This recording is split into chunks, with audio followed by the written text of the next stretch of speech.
Hello दोस्तों, मैं फिर से आ चुका हूँ एक और नए वीडियो को लेकर। और इस वीडियो में मैं दिखाने वाला हूँ मेरा जो NICL AO का एग्जाम हुआ उसमें मेरा क्या क्या अटेम्प्ट रहा। जो कि मेरा एग्जाम 4 मार्च को हुआ, यानी कि आज मंडे को। शायद इसमें एक ही शिफ्ट था। तो देखो मेरा क्या क्या अटेम्प्ट रहा। सबसे पहले जो हमारा सेक्शन खुला था वो था इंग्लिश में सबसे पहले एरर डिटेक्शन का 5 क्वेश्चन आया था, मॉडरेट लेवल का था, ठीक है। फिर फ्रेज रीअरेंजमेंट का था 5 क्वेश्चन, ये भी मॉडरेट लेवल का था। एक दो इजी था, बाद बाकी सब मॉडरेट लेवल का था। फिर मिससेलेनियस का 5 क्वेश्चन आया था, इसमें से मेरे को याद नहीं कौन कौन सा आया था।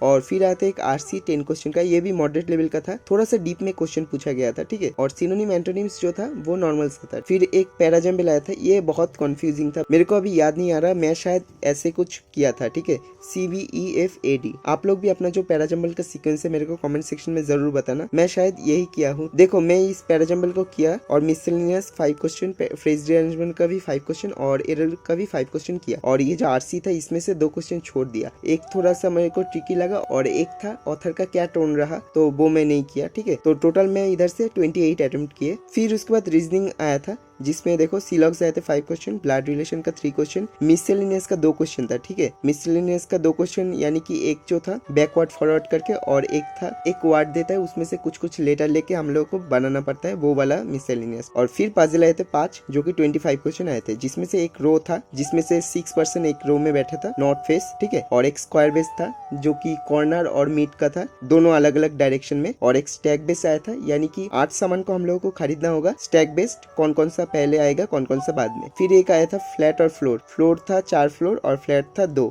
A और B। और एक था कोडिंग डिकोडिंग, मेरे को तभी याद नहीं था तो मैं इसको बाद में लिख दिया। कोडिंग और डिकोडिंग का 5 क्वेश्चन आए थे। तो रीजनिंग तो मैं बोलूंगा इजी आया था, 35 ही हो गया था मेरा, और एकदम टाइम टू टाइम ही फिनिश हुआ, ठीक है। फिर उसके बाद आता है क्वांट का सेक्शन। क्वांट में देखो क्वाड्रेटिक का 6 से 7 क्वेश्चन आए थे, ये भी नॉर्मल से थे। फिर सिंप्लीफिकेशन का 6 क्वेश्चन, ये भी नॉर्मल से थे। DI का आया था 15 क्वेश्चन, जो कि 3 DI थे, जो कि एक आया था केसलेट DI और एक था हमारा ग्राफ DI और एक आया था जो बॉक्स बना होता है वो वाला DI। और एरिथमेटिक का 7 क्वेश्चन आया था। तो देखो मैं बता देता हूँ, क्वाड्रेटिक इजी आया था, सिंप्लीफिकेशन भी 6 क्वेश्चन इजी था, ये 2 मैं किए। फिर उसके बाद DI का जो आया था, मैं फर्स्ट DI जो किया वो था केसलेट, जो कि नॉर्मल सा DI था, वो ठीक ठाक हो गया। और एक DI था ग्राफ वाला, वो मेरे को थोड़ा सा लेंदी लगा, DI ठीक था, ठीक है। जो क्वेश्चंस थे बहुत ही लेंदी टाइप थे। और एक और DI थे जो कि मेरा लास्ट में आया था और उसको मैं नहीं करा, टाइम नहीं मिला मेरे को, जो कि मेरे को देखकर लग रहा था इसको पहले पकड़ना चाहिए था, तो मेरा नंबर थोड़ा सा बढ़ जाता। और एरिथमेटिक के 7 क्वेश्चन आए थे, ये भी मॉडरेट लेवल था, ठीक है। तो देखो क्वाड्रेटिक और सिंप्लीफिकेशन तो मैं किए। DI में